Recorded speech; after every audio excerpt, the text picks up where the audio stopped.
solo mental.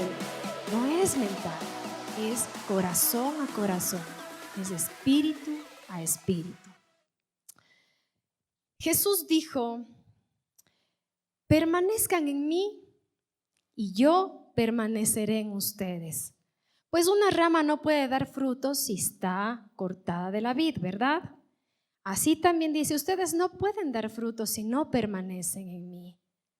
Y dice también, Jesús dijo que la evidencia de los fariseos, de que los fariseos no tenían la palabra de Dios permaneciendo en ellos, era por el hecho de que no creían en Jesús y no venían a Él para recibir vida. Por eso, palabra y acercarse, ¿sí? Venir a Él. Él es el único que nos ha dado vida. Yo sé que todos aquí han sentido esa vida del Espíritu. ¿Cuántos no han sentido esa vida del Espíritu? Toditos. Por eso están aquí. Sí, porque han sentido esa vida. Pero quiero animarles no solo a venir acá, sino a dar en sus casas, a dar un paso más de intimidad, de buscar, ¿sí? De acercarse a Jesús, a recibir vida. El propósito de permanecer es prepararnos para posicionarnos, para tener encuentros divinos. Y de eso se trata nuestras vidas como hijos de Dios.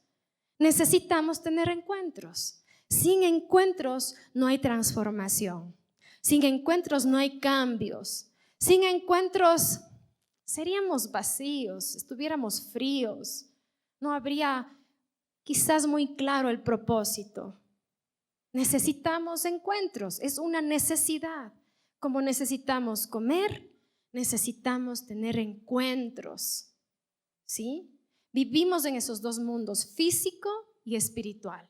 En el físico nos alimentamos comiendo, en el espiritual nos alimentamos en encuentros. ¿Estamos claros?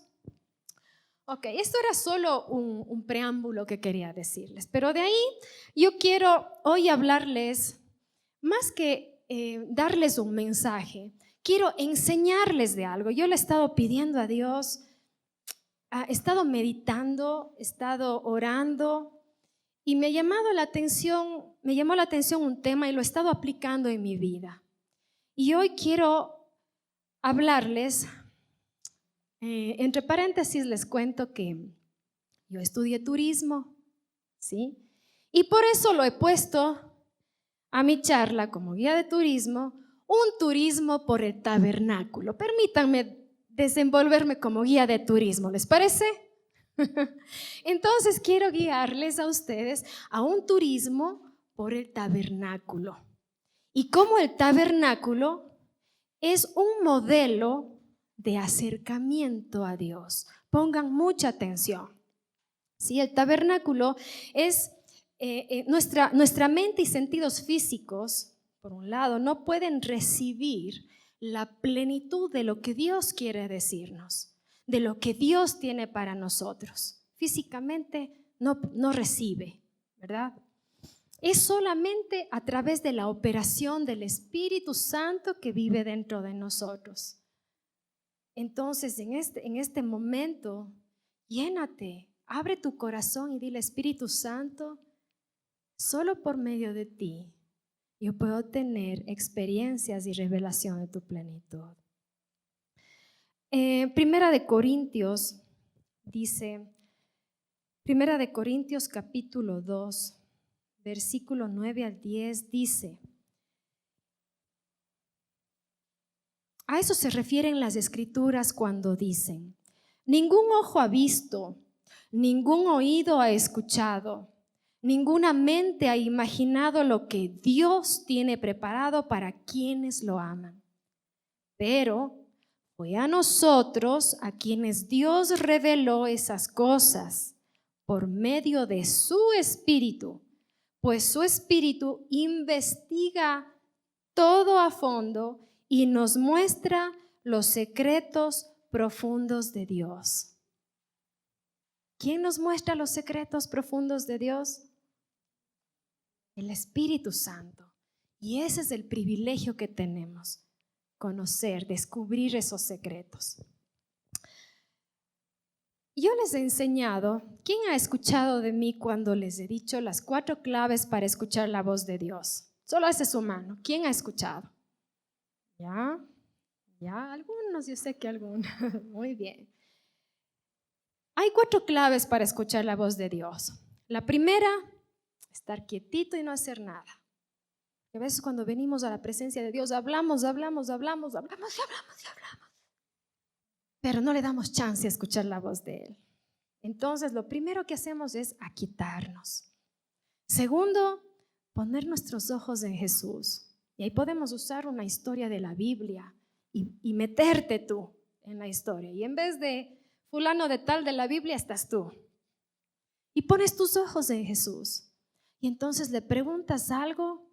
Y cuando le preguntas, das paso a que la fe comience a actuar, a la espontaneidad de los pensamientos, de los sentimientos.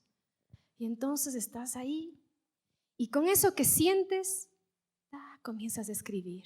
Hija, y te explaya un montón, papá te habla un montón. Entonces, esas son claves para escuchar la voz de Dios. Pero a veces también no somos humanos y decimos, pero hago todo esto y a veces siento que no te escucho. ¿Qué pasa que no escucho la voz de Dios? Entonces aquí entra algo muy importante. Necesitamos, y esto tiene que ver con preparar la condición de nuestro corazón, ya que Dios habla al corazón. Porque no podemos escuchar la voz de Dios si hay algo en nosotros que está bloqueando.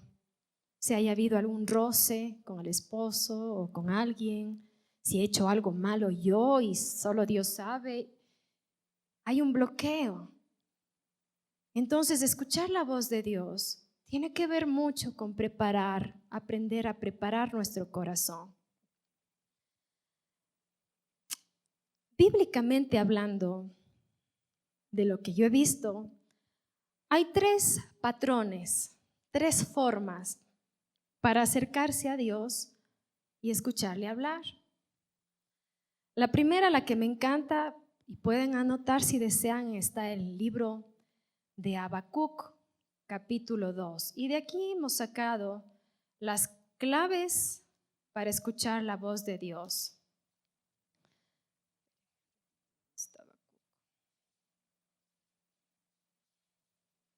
Está. Porque dice Habacuc 2, dice, subiré a mi torre de vigilancia y montaré guardia. Ahí esperaré hasta ver qué dice el Señor y cómo responderá mi queja. Entonces el Señor me dijo, escribe mi respuesta con claridad en tablas para que un corredor pueda llevar a otros el mensaje sin error. Entonces ahí están las 4 claves. Subiré a mi torre de vigilancia. Estoy quieto y montaré guardia. Cuando uno monta guardia, ¿qué está? Quietito, viendo. Está en silencio. Dice, ahí esperaré.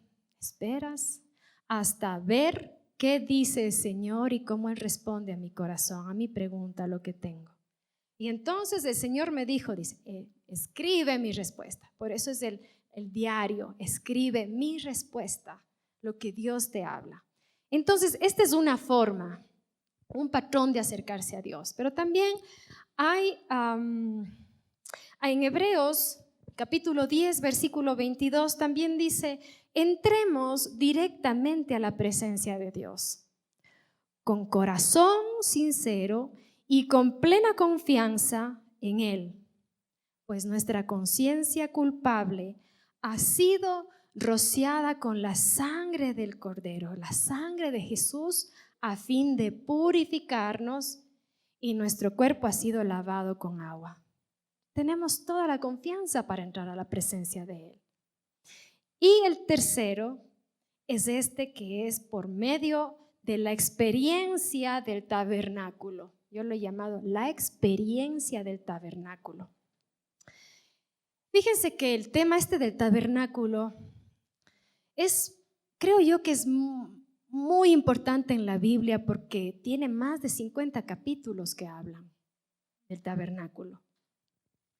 Y este tabernáculo es una representación de la presencia de Dios y su plan que tenía para el pueblo de Israel, que se acerque a Él, ¿no? Y es muy importante también como una guía para nosotros, como un patrón de las cosas que hay en el cielo, de las cosas celestiales. Ilustra cómo prepararnos si queremos también entrar a la presencia de Dios. Así es que yo voy a pedir que por favor me pongan la primera foto. Y aquí comienza mi trabajo de guía. Me siento que estoy desarrollando por fin como guía de turismo. No. Ok, ese es prácticamente el tabernáculo. El tabernáculo tiene, si ven, está rodeado las paredes y tiene un lugar como los patios de afuera que se llama los atrios o los patios exteriores. El atrio, está el lugar santo y el lugar santísimo. Entonces el tabernáculo comprende tres partes: el atrio, el lugar santo y el lugar santísimo. Y cada una de estas partes corresponden a nuestra triple naturaleza. Nosotros estamos formados de espíritu, tenemos un alma y habitamos en un cuerpo. Entonces el tabernáculo también representa nuestra triple naturaleza y cada parte que tenía el tabernáculo, cada área tenía objetos sagrados, objetos especiales, que también estos objetos representan una experiencia en nuestro acercamiento a Dios. ¿Vamos comprendiendo? Ok. Entonces, el atrio significa el cuerpo, el lugar santo significa o representa nuestra alma y el lugar santísimo representa el espíritu nuestro. ¿Sí? Entonces, yo quiero hablar del patio exterior, lo que estamos viendo afuera. ¿Ya? El patio exterior, les dije, significa el cuerpo. No, todavía no cambien la foto. Eso, ahí déjenle. Entonces, el patio exterior significa el cuerpo. Y esa área exterior está rodeada por una carpa hecha con pelo de cabra, ¿sí? Donde, creo que era con pelo de cabra, pero es lo que le envuelve al lugar santo y al lugar santísimo. Corresponde al cuerpo del hombre y ahí es donde recibimos el conocimiento a través de los 5 sentidos. Por ejemplo, ustedes vienen acá y dicen, qué chévere, estuvo lindo. Por ejemplo, ahora como que está en el atrio, podremos decirlo así, ¿sí? Cuando tú vienes acá y dices, estuvo chévere, estaba lindo, ¿no? Ese lugar no tenía techo, como ustedes ven, y entonces era iluminado con una luz natural, ¿sí? La luz natural nos muestra que recibimos en cierta forma conocimiento y revelación de algo nuevo, ¿sí? A través de los sentidos físicos. Entonces uno dice, qué lindo está, estuvo chévere, estuvo lindo. ¿Cuántos han sentido así? Hacen su mano. ¿Ya? Qué chévere. Sí, entonces decimos, estuvo lindo, estuvo un lindo tiempo y chévere, se sintió lindo. En el lugar santo, que es de donde está la carpa, ¿ya? El lugar santo está metido dentro de un techo. Y este lugar no hay luz natural ya, ¿sí? Ahí dentro del lugar santo están tres objetos ahí. Tenemos la mesa del pan de la proposición, un candelabro y un altar de incienso. Y ese lugar representa, ahí solo se prendía para dar luz con el aceite, porque el candelabro no era con velas, era con aceite.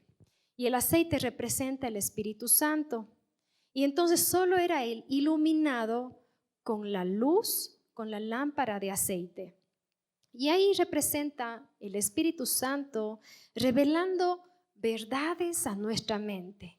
Ahí comenzamos a darnos cuenta, wow, cómo es que antes no veía, ahora veo esto, me doy cuenta de esto. Comienza a haber una renovación en nuestros pensamientos, ¿sí? Y después del lugar santo, ya voy a irles hablando luego más seguido, más detallado, está el lugar santísimo más adentro. Y el lugar santísimo está dividido con una cortina entre el lugar santo y el lugar santísimo. Y ese lugar santísimo, asimismo, era totalmente oscuro. Era cerrado con la carpa, no había luz natural, no había enchufes, no habían estas lámparas de aquí, no había nada. Y entonces la única iluminación que ahí había solo era cuando la presencia de Dios, la gloria Shekinah, la gloria pura de Dios, descendía. Ese momento se iluminaba ahí. En esa época, el sacerdote entraba una vez al año a ese lugar y para eso hacía todo un montón de rituales de purificación para llegar a ese lugar, porque se decía que si el sacerdote entraba con un pecado, con una cosita al lugar santísimo, moría. Entonces, tenía que tener tal cuidado de santidad para entrar al lugar santísimo que para recibir esa gloria Shekinah de Dios. Yo a veces en mi tiempo a solas con Dios he recibido esa gloria de Dios que a veces no me contiene mi mismo, aunque estoy arrodillada, es tan fuerte, pero es tan rica que parece que como que uno va a morir, pero dice, no importa, está tan lindo. Duele la gloria, duele, pero duele lindo, es rico. Pero ese es el lugar santísimo donde solo la gloria Shekinah de Dios ilumina ese lugar. Y entonces representa aquí el espíritu del hombre cuando la gloria de Dios ilumina nuestro ser más íntimo. Cuando viene ese que nadie te quita y tú sabes que sabes. Y esa gloria nos da revelación directa del espíritu a espíritu, de corazón a corazón. Aquí es donde hay transformación. Aquí hay donde hay renovación. Si bien les dije en el lugar santo hay renovación, se pasa más para la transformación, una transformación más poderosa de Dios. Entonces, ya les he dicho más o menos los atrios o los patios exteriores, el lugar santo y el lugar santísimo. Ahora, cada pieza que hay en el tabernáculo también representa una experiencia a nuestro acercamiento a Dios. Desde la misma puerta de ahí, desde ahí hasta el lugar santísimo. Todo tiene que ver con una experiencia del acercamiento. Entonces aquí vamos a poner la siguiente foto, por favor. No, perdón, manténganse en la anterior. Ya ven los cambios que me hicieron. Si vemos la puerta de ahí, ¿sí? Entramos al tabernáculo a través de esa puerta que se llama Puerta de la Salvación. Lo interesante es que justo al frente de esa puerta, frente con frente, estaba la tribu de Judá. Y lo más interesante es que Judá significa alabanza. Por eso dice en el Salmo 100, entren por sus puertas con acción de gracias, vayan a sus atrios con alabanza, denle gracias y alaben su nombre, pues el Señor es bueno, su amor inagotable permanece para siempre y su fidelidad continúa de generación en generación. Es decir, que cuando tú entras a la puerta de salvación también, abres generaciones para tus hijos. Estás abriendo generaciones de salvación para tus hijos, nietos, bisnietos. Entonces, entramos a la puerta de la salvación con acciones de gracia. Siguiente foto, por favor. En los atrios se encuentra el altar de bronce. Ese es el altar de bronce. Y se ofrecía el sacrificio aquí, se ponía el sacrificio de los animales para expiar el pecado de la gente. Esa es parte de los rituales en esas épocas que Dios mandó a hacer eso. Entonces, este altar de bronce es lo primero que encontramos cuando pasamos la puerta de la salvación, el altar de bronce. Y representa para nosotros la cruz.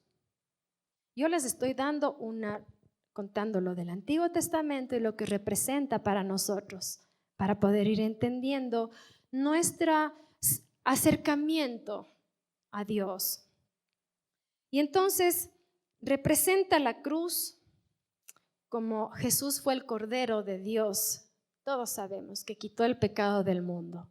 Jesús se puso ahí para darnos a nosotros acceso, para quitar nuestro pecado. Y entonces también representa aquí mi necesidad de hacer a Jesús el Señor de mi vida y presentarme como un sacrificio vivo. En Romanos 12:1 dice,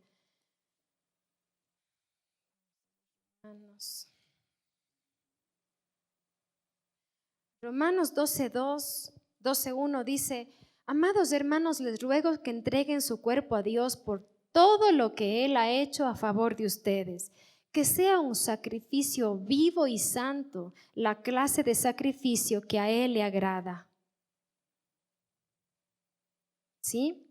Entonces, aquí representa mi necesidad de hacerle a Jesús el Señor de mi vida, el dueño de mi vida.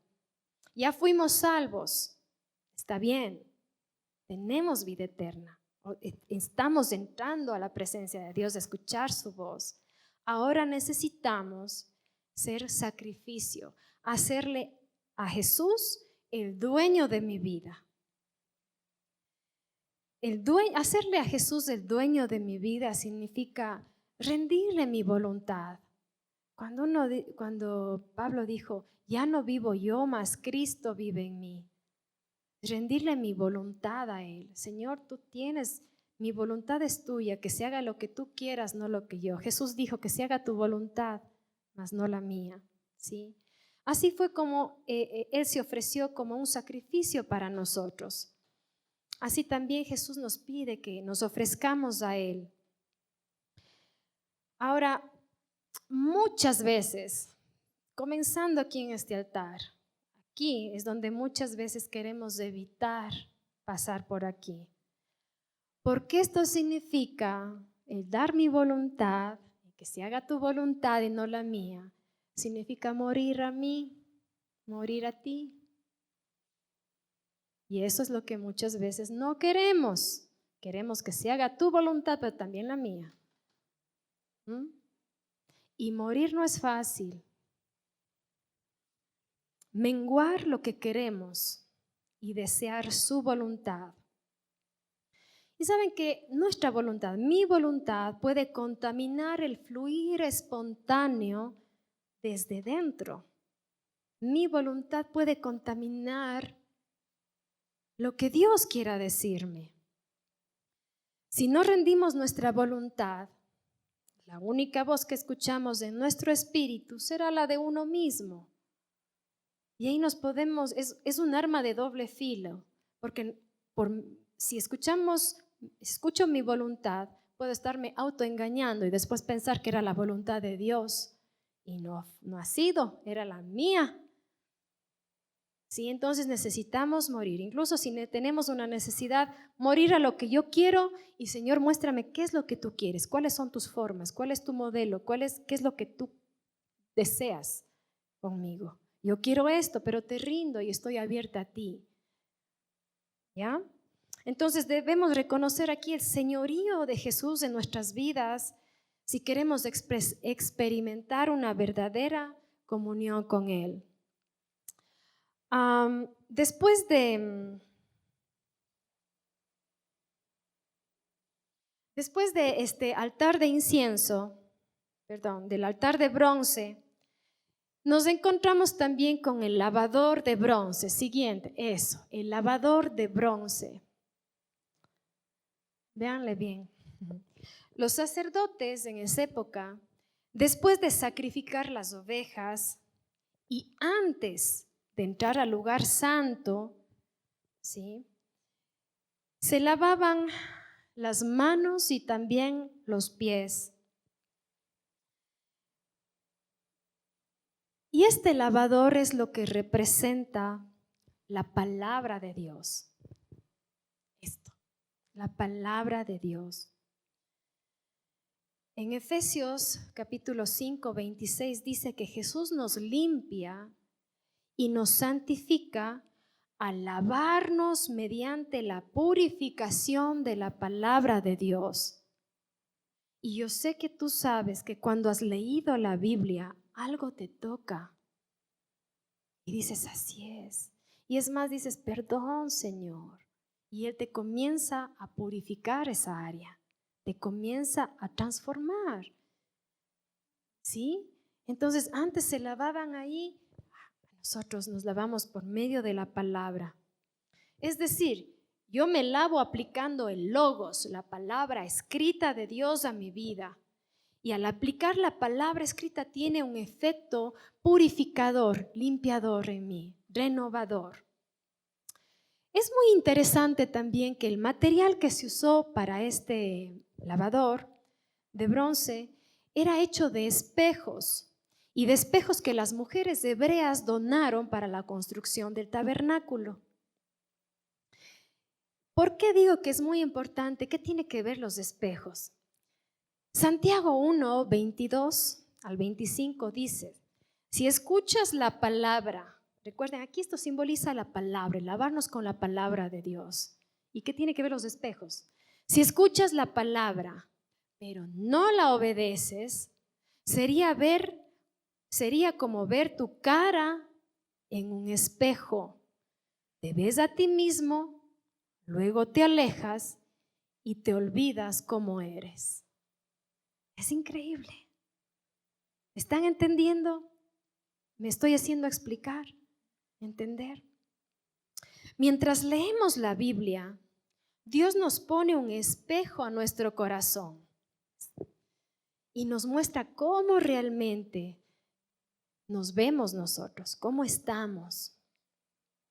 Entonces, mientras nos acercamos a Dios, Él quiere cambiarnos. Él quiere santificarnos, quiere hacernos santos.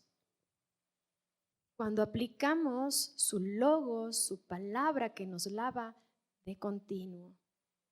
Todos los días nos bañamos. De vez en cuando no, ¿no es cierto? Todos los días nos bañamos, pero de continuo también. Todos los días Él nos quiere purificar con su palabra. La pregunta que nos debemos hacer aquí es, ¿estoy meditando y aplicando la palabra de Dios en mi vida?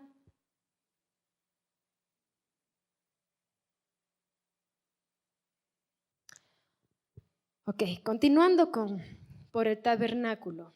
Una vez que el sacerdote, todavía no la foto, pero bueno, una vez que el sacerdote era lavado, podía entrar al siguiente foto. Al lugar santo. Ese es el lugar santo. Y digamos, la puerta está al lado de acá, estamos viendo de lado nosotros. Y cuando tú entras al lugar santo, tenemos a la derecha, está la mesa del pan de la proposición. Aquí en este lugar santo hay esas tres piezas. La mesa del pan, está el candelabro y está el altar de incienso. ¿Ya? La mesa para el pan de la proposición, que está a la derecha, escuchen, simboliza nuestra voluntad. ¿Por qué? ¿Cómo así? Aquí los sacerdotes colocaban en esa mesa 12 panes. Pero ¿cuántos han hecho pan? Paulito, verás ese pan. ¿Sí? Para hacer pan, ¿qué necesitas hacer? Moler la harina, ¿no es cierto? Y así como la harina es molida para hacer el pan, nuestras voluntades deben molerse mientras comprometemos nuestras vidas totalmente a Dios. Nuestra voluntad. Porque si yo no pongo mi voluntad, tampoco Dios puede hacer nada. ¿Sí? Nuestras voluntades. Que se haga aquí mi voluntad y no tu voluntad y no la mía. Entonces aquí los sacerdotes venían también a comer cada semana ese pan. Y ese pan representa el relacionamiento y comunión que encontramos aquí en el cuerpo de Cristo. Relacionarnos.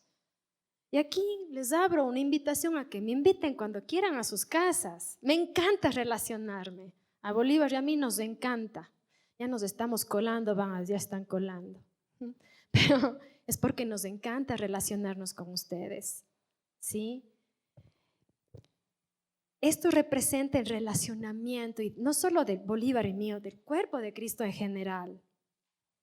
Proverbios 22 dice: como el hierro se afila con el hierro, así un amigo se afila con el amigo. ¿Ah? Entonces, codele al que está a su lado y dígale: ¿me permites afilarme contigo?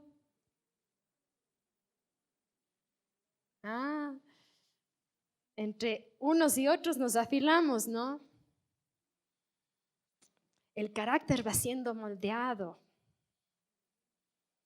¿Sí? Cuando la harina se va haciendo polvo, nuestra voluntad también se va siendo moldeada, pulida. ¿Estoy viviendo en relacionamiento con el cuerpo de Cristo? Solo pregúntense ustedes. Solo ahí se moldea el carácter. Solo ahí. Y mi esposo creo que dijo el domingo anterior algo que yo le había dicho la otra vez. Carácter se obtiene solo en el reino de Dios. Una persona con carácter solo en el reino de Dios. En el mundo no necesitamos pulirnos. De pronto las cosas que hay, las guerras, las batallas, las dejamos pasar y más bien nos enferman, nos hacen daño.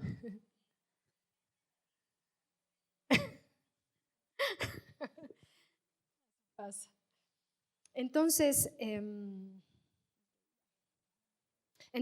el mundo no puedes, no hay carácter, simplemente se pasa, se crece, pero una persona con carácter es cuando en medio de las circunstancias aprende a estar, aprende a amar, aprende a dar, a morir y a hacer la voluntad del Padre.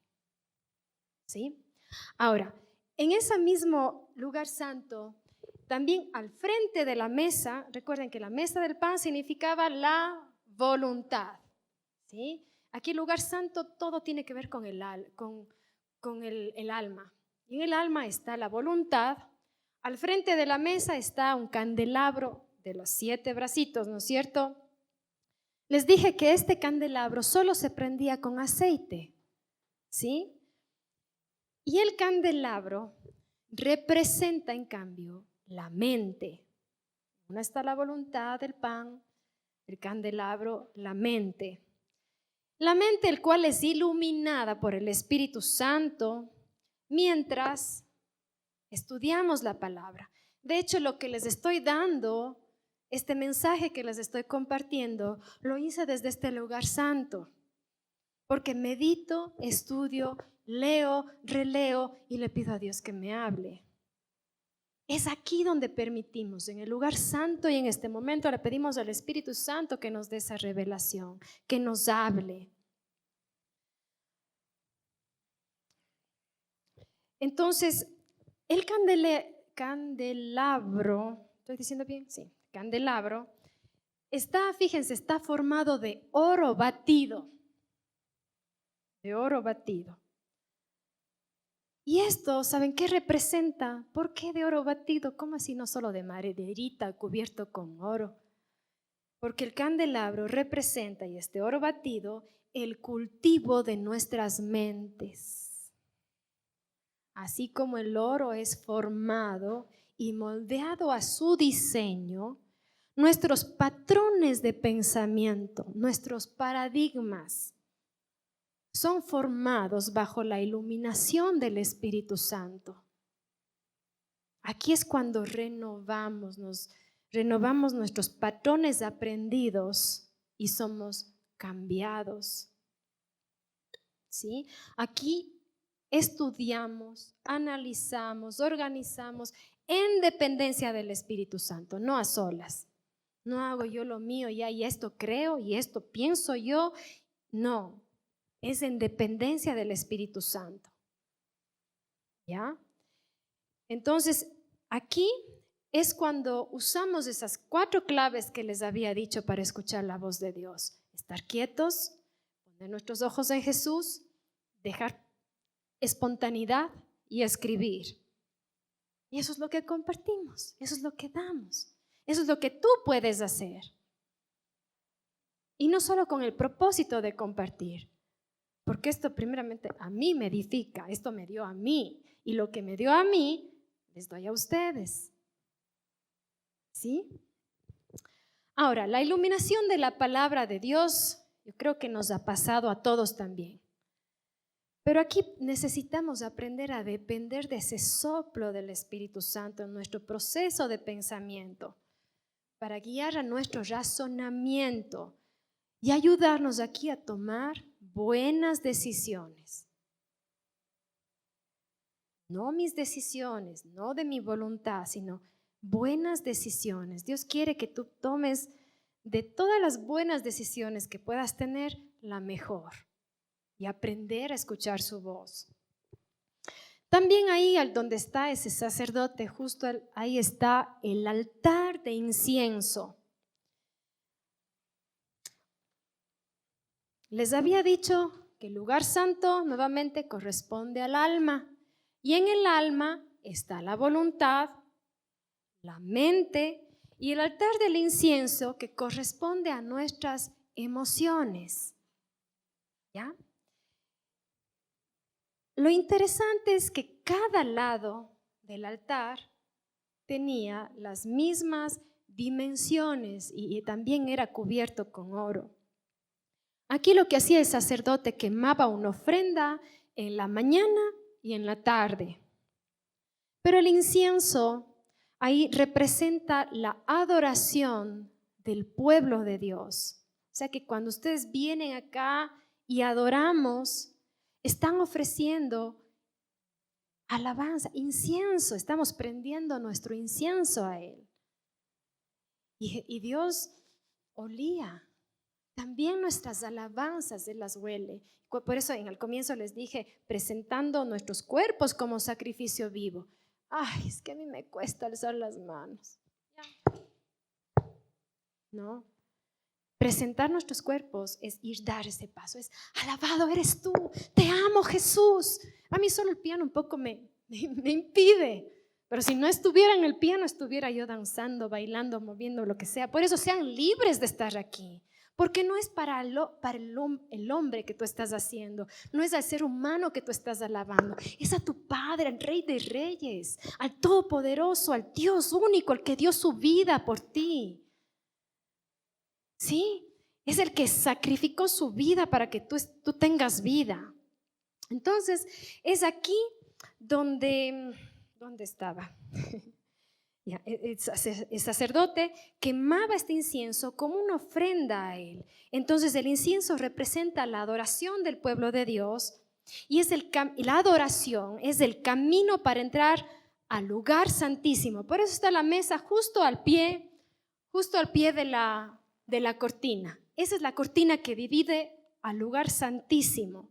La alabanza y la adoración es más importante que cualquier cosa. Ayer les hablaba a los chicos del ministerio de multimedia, de alabanza, que es la clave.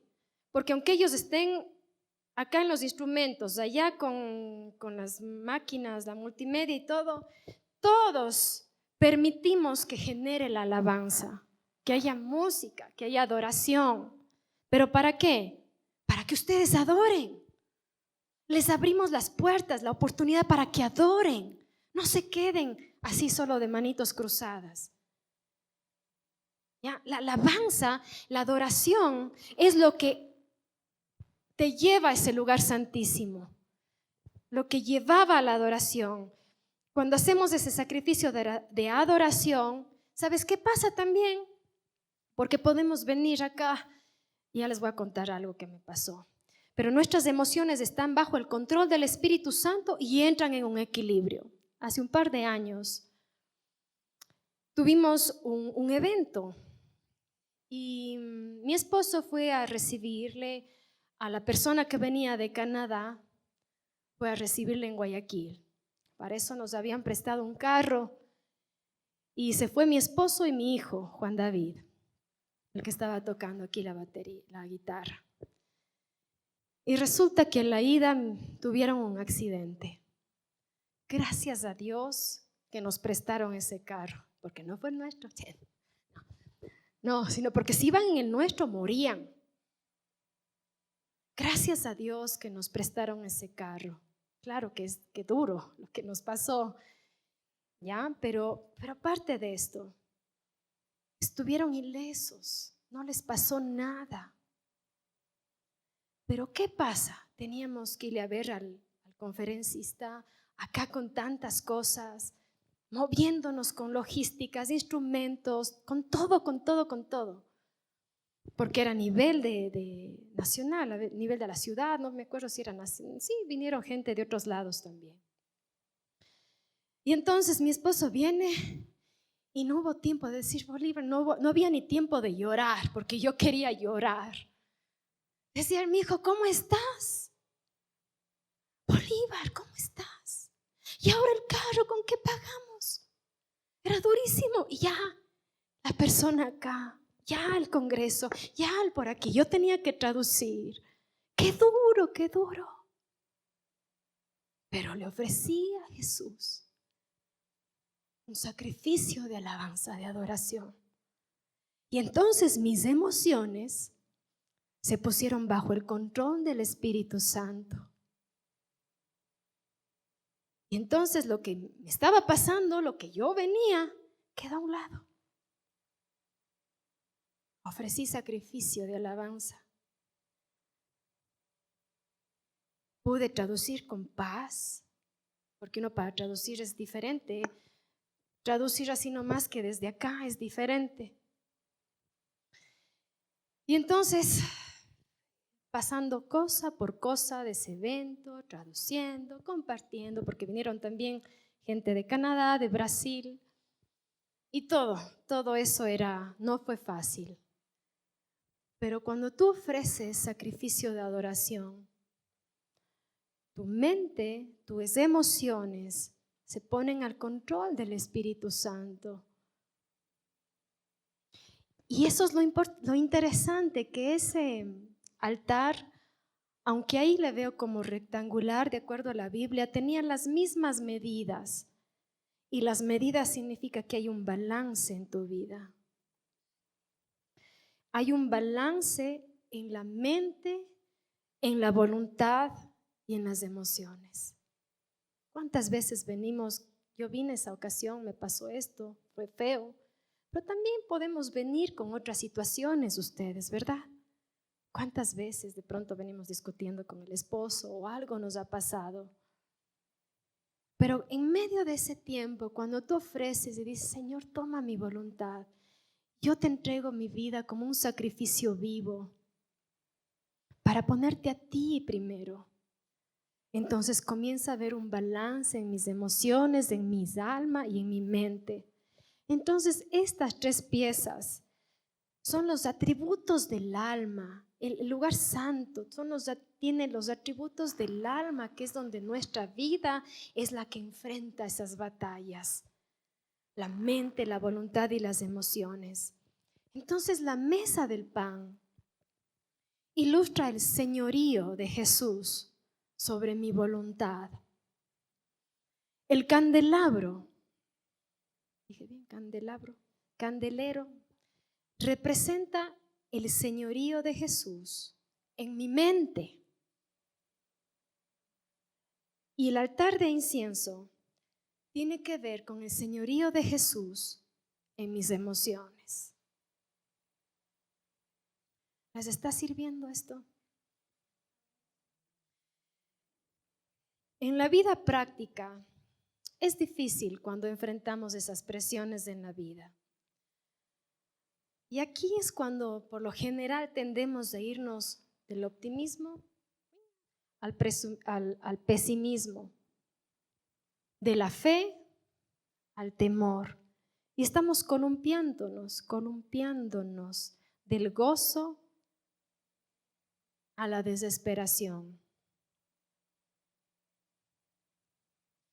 Y realmente solo hay una forma en la que nuestra vida emocional puede ser traída a ese perfecto balance, y ese es Jesús. Acercarnos, como les había dicho, en adoración, en alabanza y en acción de gracias. Gracias, porque todas las cosas ayudan a bien. ¿Ven? Y esto hacerlo de continuo, continuamente, hace que nuestras emociones estén puestas bajo el control del Espíritu Santo. Y la adoración nos eleva a ese nuevo lugar, nos mueve. ¿Saben a dónde?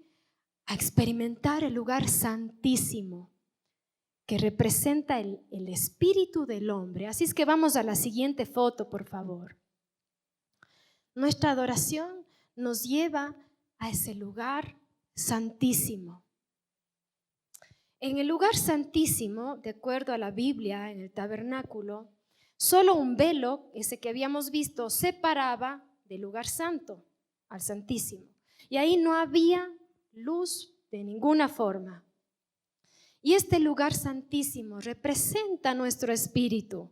Aquí es donde podemos tener comunión directa con Dios. En el Antiguo Testamento les había dicho que el sacerdote una vez al año entraba a ese lugar haciendo todos esos rituales de limpieza para poder entrar allá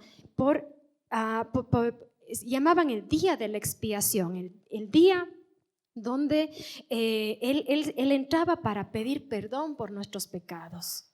Si él tenía que estar limpio, completamente santo para entrar a ese lugar. Eso pasaba en esas épocas. Pero ahora Jesús hizo su obra en la cruz. Y cuando Jesús murió, unos dicen que, el velo se rompió, pero unos dicen que el velo se rompió de arriba hacia abajo. Otros dicen que el velo se rompió de abajo, se rasgó de abajo hacia arriba. No sé. Pero de que se rompió y se rasgó ese velo, eso pasó. Y entonces cuando ese velo fue abierto, cuando Jesús murió, ahí ese velo fue abierto para que tú y yo podamos entrar a la presencia, al lugar santísimo, a la presencia misma de Dios, y tengamos cada momento comunión con Dios. Tenemos acceso todo el día, todo el tiempo. Y es más, en medio de las ocupaciones, si tú dices, Jesús, gracias, ahí está Él. Jesús, papá, cualquier cosa, ahí está Él. Él es fiel. Él nunca te va a decir, espérate un ratito, mija. No. Nosotros le decimos, papá, espérate unos días, espérate un tiempito. Pero Él no, Él es fiel. El rato que tú le buscas, ahí está. Y eso es lo que hizo Jesús. Nos da esa entrada a ese lugar santísimo, a su presencia. Y en ese lugar, del lugar santísimo, se encontraba el objeto que había, era el arca del pacto. Y ese era un recipiente de oro en el cual adentro habían 3 cosas, 3 objetos. Estaba como una vasija del maná, estaba la vara de Aarón y estaba también las tablas de la ley. Gracias, Paul. Estaban las tablas de la ley. Ahora, el recipiente de oro tenía el maná. ¿Y por qué estaba eso ahí? Porque Dios lo dijo que ponga esas 3 cosas, porque el maná era un recordatorio de la provisión natural de Dios. Y quiere que tú también recuerdes que Dios es tu proveedor. Es Dios tu sustentador. La vara de Aarón representa el testimonio de la autoridad dada de Dios. Cuando estamos cara a cara con Él, espíritu a espíritu, y cuando tú hablas con Él, entonces Él te da esa autoridad como hija para que tú vayas, para que bajes del cielo a la tierra, para que eches fuera demonios, para que sanes. Esa es la autoridad que Dios te dice que debes recordar. Y entonces cuando tú hablas, tus palabras también van con autoridad, van con convicción, con persuasión. ¿Sí?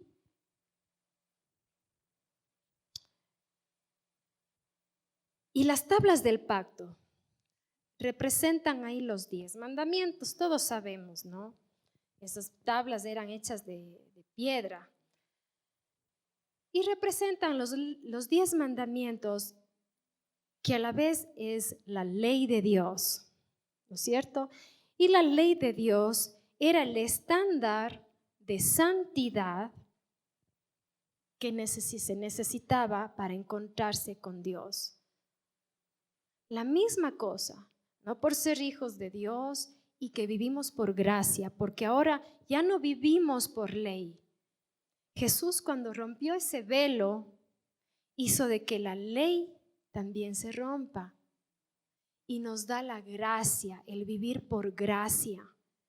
Pero vivir por gracias no significa hacer lo que yo quiera. Y bueno, como Jesús me perdona, pues ya luego le pido perdón y ya. Vivir por gracia es vivir reconociendo el sacrificio de Jesús, entregarle mi voluntad, reconocer lo que Él hace. Y también, junto con el Espíritu Santo, viene un proceso de santidad, de santificación a nuestras vidas. Entonces, de pronto te vas a dar cuenta que ya no dices malas palabras. O de pronto te das cuenta de que, híjole, mentí, me dolió mentir, ¿por qué hice eso? Las cosas te duelen. Entonces ahí se está generando un proceso de santificación, donde comienzas a ser íntegra en tus cosas, donde tus palabras salen por lo que tú vives, donde tú vives de acuerdo a lo que Él te dice. Entonces ahí es un proceso de santificación. Y es interesante porque estaba en inglés, este lugar del propiciatorio, que se llama ese lugar donde esas 2 alas, son 2 ángeles que están con sus alas tendidas así, ¿no? Son 2 querubines. Pero es interesante que ese lugar se llama el propiciatorio. Y en inglés se le dice mercy seat. Y mercy tiene que ver con gracia. Seat, asiento. Entonces el asiento o trono de gracia. ¿Sí? Es el lugar de gracia que Jesús nos da. Ya no es de ley. Ya no es tengo que hacer esto, tengo que hacer este otro. No, voy a leer la Biblia, voy a hacer... Todo para acercarse a Dios no es por ley, no es por obligación. Aquí es por corazón. Jesús dijo, vengan a mí todos los que tienen hambre y sed, yo le daré. Todo para el que quiera. Sí, es el lugar de gracia. Jesús hizo expiación por nuestros pecados. Y a través de su sangre, de su sacrificio, somos limpiados y hechos puros para que podamos tener comunión con Él, podamos entrar a ese lugar santísimo. Y entonces ya no vivimos por ley, vivimos por gracia, por medio de Jesús en la cruz. ¿Cuántos están contentos de vivir por gracia y no por ley? Sí es. Démosle un aplauso a Jesús. Gracias, Jesús. Entonces, yo esto les he estado, les he querido enseñar para que ustedes concienticen, tomen en cuenta el tabernáculo como haciendo como una experiencia en tu relación con Dios.